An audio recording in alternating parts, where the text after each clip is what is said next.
Hold up, say what? Say what? What's wrong with all these haters? They lying.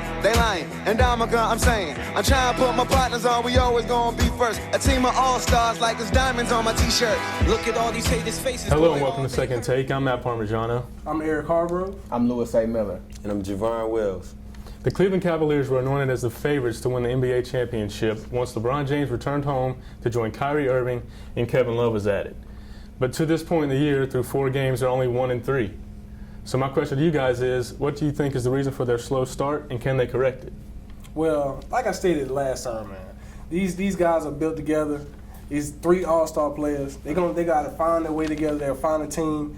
Team chemistry is going to be the biggest thing. So once they get in the groove, man, it's like I said before, the team going to be unstoppable, man. That's my personal opinion. And I'm going to pretty much say the same thing. It's the beginning of the season. I mean, like with any new team, you got to build chemistry. I mean, they got the top 3 players in their positions right now. Kyrie Irving came in as a rookie, killed the game. Kevin Love last year at some point was getting 20 rebounds a game.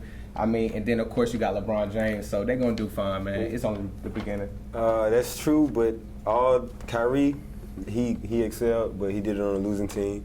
Kevin Love did the same thing on a losing team, so LeBron's the only one that's a winner.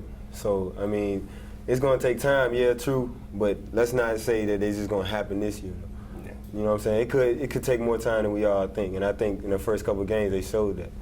That's true. And back in 2010 with the Heat, when LeBron joined that team, you know they had Dwayne Wade, who had already been to the finals. He had already won a couple of championships. So now he's that guy. He's got to be that guy to teach the rest of the team how to do it. And it's going to take time. You know, he's going to be frustrated. The whole team's going to be frustrated. But I think this talented group will figure it out and they'll get it done. This year?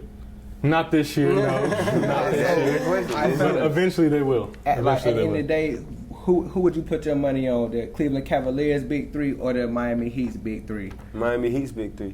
Why is that? You got Dwayne Wade, who won championships without LeBron. I mean, like Dwayne But Wade he won it with Shaq, own. though. Okay, but he still won it, so he's already been there before. And then you got LeBron. He was hungry then. LeBron was so hungry then, like he had to have a ring. But I'm talking about and also you talking about talent-wise. No, Chris Bosh had been in the playoffs too. True that. But this Chris Bosh and Kevin Love matchup, like Chris Bosh is not gonna come and give it to you every night like Kevin Love does. That's true. But Kevin Love was consistent on a losing team. We don't know this is different Kevin Love. Chris Bosh made it to the playoffs with the Raptors basically on his own. Kevin Love was on his own over there. Of course, it was in the West. The West is a little bit tougher than the East. But still, I mean, Chris Bosh had been to the playoffs. He had experience there. D. Wade had also, and LeBron. So you had 3 guys back in 2010 that had been there. This time, you just got really one main star that's been to the playoffs. The other 2 got to learn how to do it. It's just all potential with the Cleveland Cavaliers group. It's all potential. We don't know what's going to really happen. And now from the big stars of the NBA to the stars of the NFL. The NFL, they got a lot of people rising up. This is the midway point of the NFL, so we got a lot of people who have come in and just dominated the league, and we have a lot of big stars. And some names came up that we didn't think would come up. So who you guys running with for the MVP this year? I'm going to go with Andrew Luck. I think he means the most to his team of anybody in the league. That team passes the ball more than anybody in the league, and they don't have a big running game. Their defense is kind of iffy at times. So Andrew Luck is really the mainstay for that team. He carries that team more than anybody. He's leading the league in passing yards right now and in touchdowns. So it's got to be Andrew Luck in my opinion.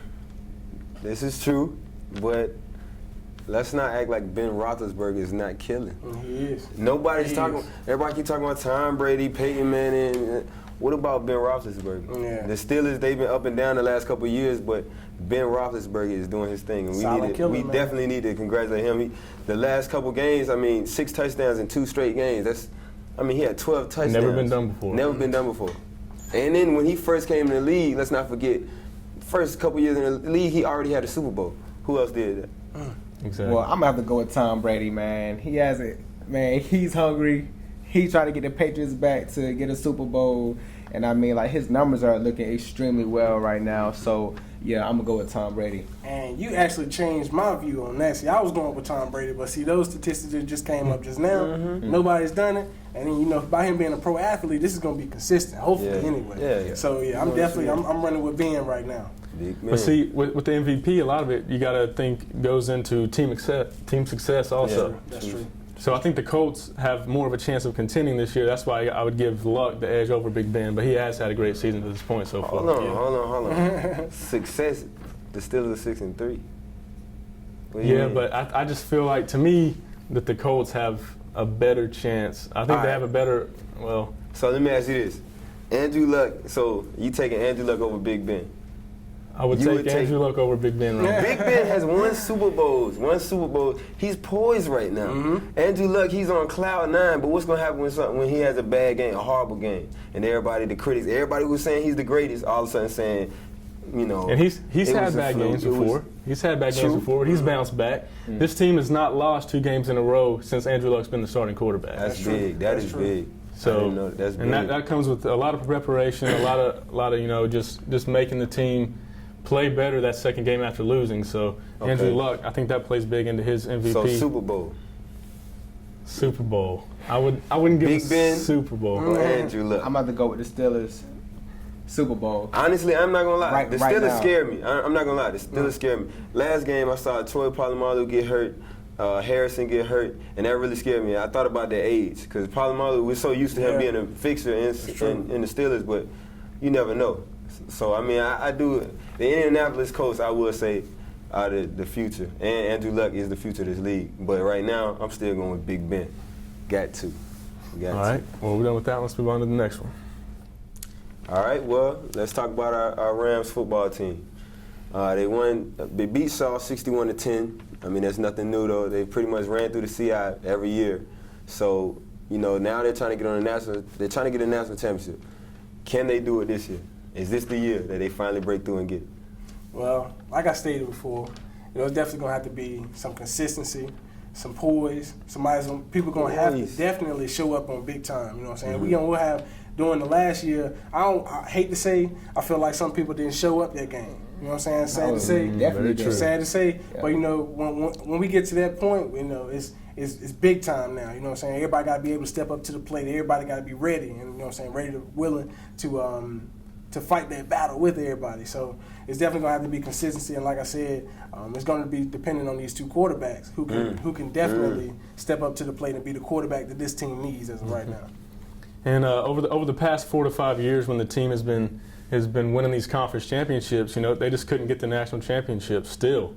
And I still don't see them doing it this year because the one team that they played that's a big time contender is Valdosta State, and what happened? They lost. So team they actually lost to in the championship. They lost in the championship back in 2010, exactly. Right. So that when they come up against the big time competition is when they need to step up. They need to make everything hit on all cylinders, and we haven't seen it yet. So I don't know if we can just say that's going to happen this year.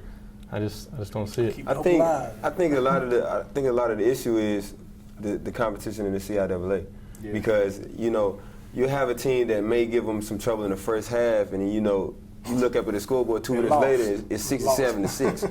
So I mean, the whole season they're going through with no issues, and then the first sign of adversity comes the national tournament, and that's a big issue tough for them. It's hard to handle. I mean, it's not even of course it's their fault, but it's kind of that's a tough situation to be put in. You're not used to. I would say this: if the offensive line shows up, if Phillip Sims is playing like this D1 quarterback that we've seen him show like throughout the season, and Rudy steps in and does his thing, I think we're gonna be absolutely fine, because on the defensive end we've been holding it down, stopping these teams from scoring, and even the games we did lose, I mean, we didn't allow them to put up too many points. So I mean, like, if we can just be poised and just bring the A game, and like the quarterbacks do their thing, we're gonna do fine. And also, you got to think about it. You got a new coach this year, so they lost in the playoffs the previous years. What's to say Boulware might have them more prepared than Maynard? And then Boulware was the defensive coordinator last year, and then, like I said before, in the game they lost to against West Virginia, I mean it came down to them only winning by like 1 touchdown or either 2 touchdowns. But the other team went the whole game scoreless pretty much, like the first half. And now that Boulware is the head coach, he's going to bring that defensive strategy again. And, so now it's up to the offense, pretty much. Can they hold it down? Well, This has been the second time. Look down. News Argus second take, and we out of here. First take everywhere great. Non-debatable, so don't talk to us. A team of all-stars like there's diamonds on my t-shirt. Undefeated in belts, check out that wordplay.